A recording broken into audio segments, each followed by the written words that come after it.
Good morning, friends. Hope you are doing well. Let's start our today's work.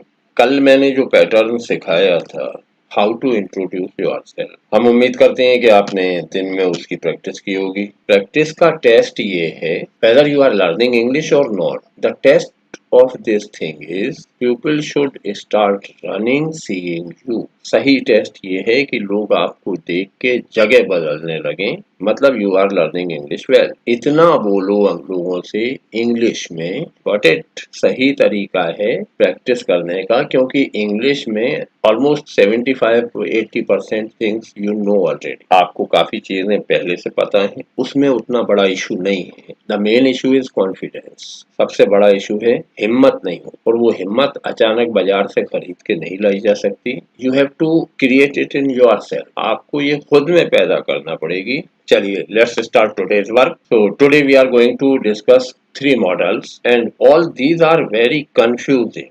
ये तीनों बहुत परेशान करने वाले हैं, इसलिए मैंने इन्हें आखिरी के लिए बचा लिया था। यूज टू आदि होना, नीड जरूरत होना, डेयर। जो परेशानी या कंफ्यूजन मैंने कहा था वो इसलिए पैदा होता है कि बिल्कुल यही शब्द मेन वर्ब के रूप में भी काम में आते हैं। डेयर एक वर्ब होती है, चुनौती देना, हिम्मत करना। नीड एक वर्ब होती है, जरूरत होना किसी चीज की। यूज उपयोग करना, स्पेलिंग यही होती है, शक्ल भी लगभग ऐसी होती है। तो शुरुआती दौर में थोड़ा सा लगता है, थोड़ा सा आगे बढ़ो तो बहुत क्लियर होते हैं। सारे मीनिंग, सारे शब्द अपने बारे में सब कुछ बताते हैं। Okay, let's start. चलो तो शुरू करते हैं। स्ट्रक्चर याद ही होगा, मॉडल ऑक्सिलरीज में हमने बात की थी कि सबके साथ वर्ब की फर्स्ट फॉर्म लेना है। मतलब सबसे पहले you have to take the subject about whom you are going to speak a sentence. Use modal auxiliary to show that mood. उस खास मूड को बताने के लिए मॉडल ऑक्सिलरी का उपयोग करेंगे। First form of the verb and then if there is any of, तो सीधा सीधा तय कर लो कि हम इस मॉडल का उपयोग करने वाले हैं, तो फिर सारी वर्ब फर्स्ट फॉर्म में लेते जाओ, सेंटेंस बनते जाए। और वो जो इंग्लिश का सेंटेंस बन रहा है, विदाउट ट्रांसलेशन यू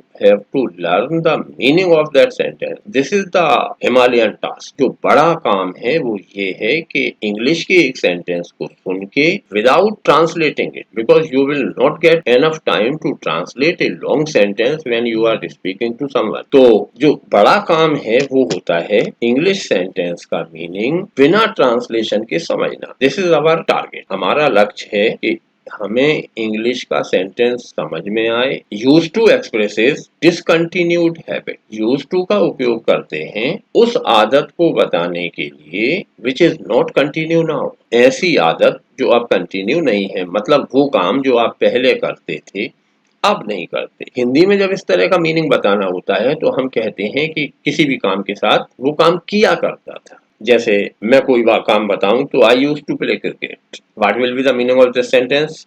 मैं क्रिकेट खेला करता। ये क्रिकेट खेलने का काम मैं तब करता था when I was in your age, जब मैं तुम्हारी उम्र में था। आजकल मैं ये काम नहीं करता, तो फिर मैं कहूंगा I use to play cricket. I use to teach English मैं नहीं कह सकता, because I am teaching English at present. मैं अंग्रेजी अभी भी पढ़ा रहा हूँ, तो I use to teach English नहीं। Be very careful about it. इसके बारे में बिल्कुल सावधान रहना। यूज टू से केवल वो आदतें बताना है जो काम आप छोड़ चुके हैं। Look at one more sentence. He use to live there. वो यहाँ रहा करता था, बगल के मकान में, कमरे में कोई किराए से रहता था और था, अब नहीं रहता, तो कहेंगे वो यहाँ रहा करता। अब quickly tell your one habit, one discontinued habit. जल्दी से सब लोग अपनी अपनी एक एक डिसकंटिन्यू हैबिट लिख के बताएं। डिसकंटिन्यू हैबिट वो काम जो हम पहले करते थे अब नहीं करते। चलो start. I use to go. Go के बाद हमेशा ये बताना होता है कि कहाँ जा रहे हैं। और एक और बहुत मजेदार बात सुन लो ध्यान से। अगर हम कहते हैं कि he has gone to Agra, तो वो आगरा जा चुका है। He has gone to Bhopal, तो भोपाल जा चुका है। अगर ये नहीं बताते और केवल कहते हैं ही हैज गॉन, ठीक है, टू के बाद ये नहीं बताया कहाँ गया, तो फिर एक ठिकाना होता है जहाँ सबको जाना होता है, पता है ना, ऊपर। ही हैज गॉन का मतलब होता है वो मर चुका है। अगर जाने का ठिकाना पता नहीं है तो फिर भगवान के यहाँ जाते हैं। इसलिए गो के बाद हमेशा टू लगा के वो जगह बताओ जहां वो आदमी जा रहा है, otherwise he will go to heaven. चलो okay. Use to plus V1 और be use to plus verb में ING। Concentrate on this structure. ये जीवन में 10-20 बार तो नंबर दिलवाएगा। अगर आप कॉम्पिटिटिव एग्जाम में या कहीं भी परीक्षा वाली अंग्रेजी का पेपर देंगे तो ये नंबर निश्चित रूप से मिलेगा। आज इसे क्लियर कर लो, जीवन भर मिलता रहेगा, कोई समस्या नहीं है। यूज टू के बाद हमेशा वर्ब की फर्स्ट फॉर्म आती है, लेकिन अगर बी शुरुआत की थी ना हमने, is am are was were, ये कहलाते हैं फॉर्म्स ऑफ बी। तो बी का कोई फॉर्म है, इज एम आर है, वाज वर है, फिर यूज टू है, तो वर्ब में आई एन जी आती है। आई यूज टू फिल वाटर, हमने अकेली यूज टू का उपयोग किया तो वर्ब फर्स्ट फॉर्म में लेंगे। We are using it as a modal, हम इसे मॉडल के रूप में उपयोग कर रहे हैं। लेकिन अगर यहाँ बी की फॉर्म और यूज कर ली जाए, आई एम यूज टू, फिर फिल वाटर नहीं होगा, फिर होगा I am use to filling water, मैं पानी भरने का अभ्यस्त था आदि। I use to fill water, मैं पानी भरा करता था। I am use to filling water, मुझे आदत है पानी भरने की। One more, she use to cook food, वो खाना पकाया करती थी। She is use to cooking food, वो खाना पकाने में अब दक्ष है, आदि है खाना पकाने की, अच्छा खाना पकाने की आदि है। याद रह जाएगी ये बात। Use to will be followed by first form of the verb, और अगर इज एम आर के बाद यूज टू है तो मीनिंग बदलता है। फिर हम जीरन लेते हैं। कल मैंने आज इन लोगों के वो नाम नहीं लिखे जो कल बताए थे। वर्ब की फर्स्ट फॉर्म, जब टू के साथ वर्ब की फर्स्ट फॉर्म आती है तो इसे इन्फिनेटिव कहते हैं, और जब वर्ब में आईएनजी लगती है और कंटिन्यूअस टेंस में नहीं होती तो इसे जीरन कहते हैं। बाकी इतना याद ना रखे तो फर्स्ट फॉर्म आईएनजी याद रख लो तो भी ठीक है। Let me repeat it. I use to fill water का मतलब है मैं पानी भरा करता था। बचपन में बाहर नल था, मैं पानी लाता था।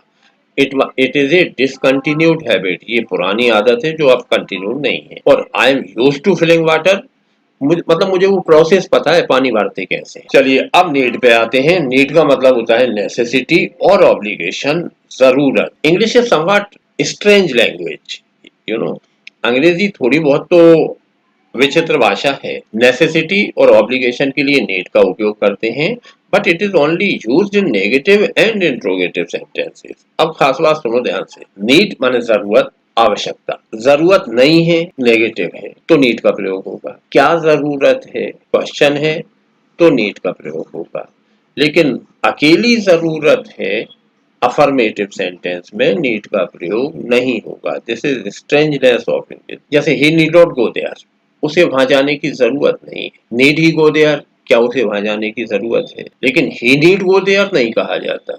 हालांकि ही नीड गो देयर भी लिखने में मना नहीं करता, हम लिख सकते हैं, but it is not in habit, लोगों की बोलचाल की आदत में नहीं है। ही नीड नॉट गो देयर, उसे वहां जाने की जरूरत नहीं, उसे वहां जाने की आवश्यकता नहीं। मतलब it is not necessary for him to go there. इस ऊपर वाले सेंटेंस का मतलब होगा कि ही, जब हम कहते हैं he need not go there, माने उसे वहां जाने की जरूरत नहीं है। The meaning is it is not necessary for him to go there. One more, need I write to him, क्या मैं उसे चिट्ठी लिखूं? मीनिंग है it is not necessary for me to write him, मेरे लिए कतई जरूरी नहीं है कि मैं उसे पत्र लिखूं। When conjugated with do, need is used with to plus V one. जब डू के साथ नीड का उपयोग करते हैं, डू का उपयोग हम हेल्पिंग वर्ब के रूप में करते हैं और नीड को मेन वर्ब बना लेते हैं, तब अगली वर्ब जो आती है वो टू प्लस वी वन में आती है। बस इन्हीं चीजों का हम ग्रामर के पेपर में दुरुपयोग करते हैं।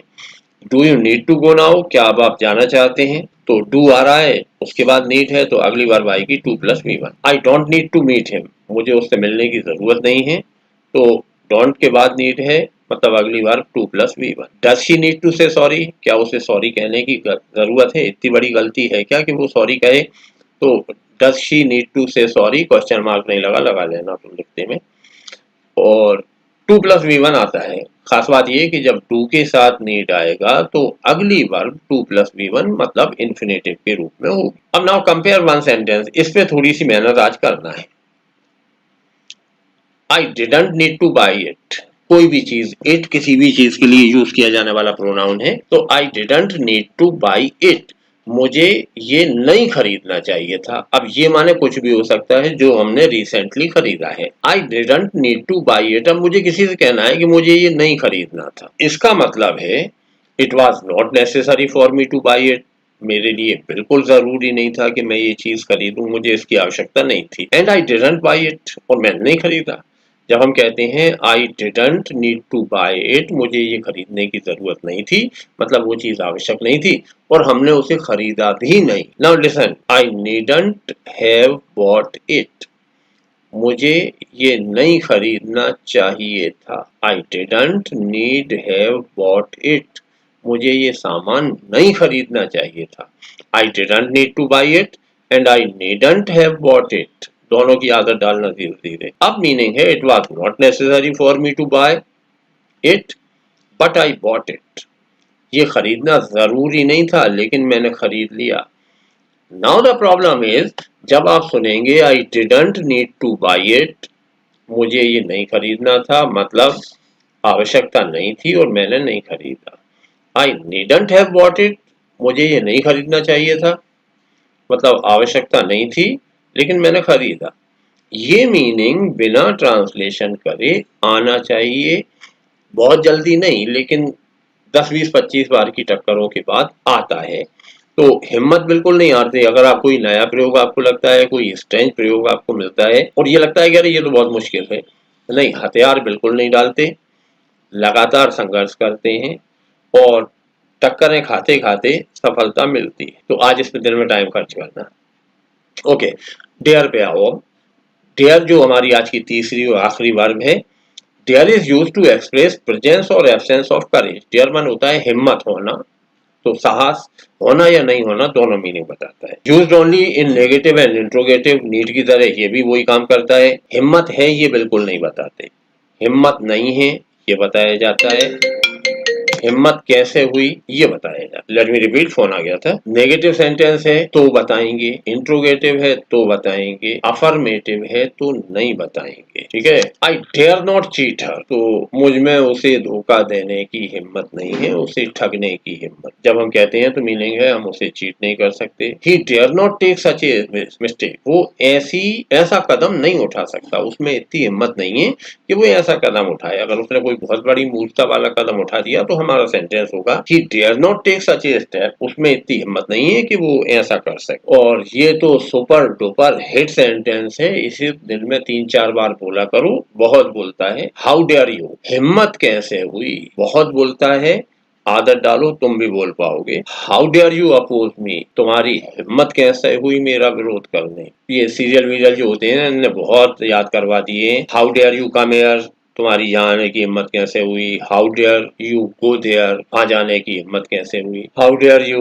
When conjugated with do it is followed by an infinitive without. अब ये काम की बात, डू के साथ जब डेयर का उपयोग किया जाएगा तो इन्फिनेटिव में टू नहीं लगाते। जैसे he dare not abuse me, उसमें मुझे गाली देने लायक हिम्मत नहीं है। व्हेन कॉन्जुगेटेड विद डू, जब ये डू के साथ आता है, it is followed by an infinitive. He does not dare to speak to me. इस एक प्रयोग को देख लो, ये थोड़ा सा कंफ्यूज करता है। डेयर को जब हम बिना डू के उपयोग करते हैं, डू का उपयोग नहीं करते, सीधा ही dare not abuse me, he dare not cheat me, he dare not dislike me, anything.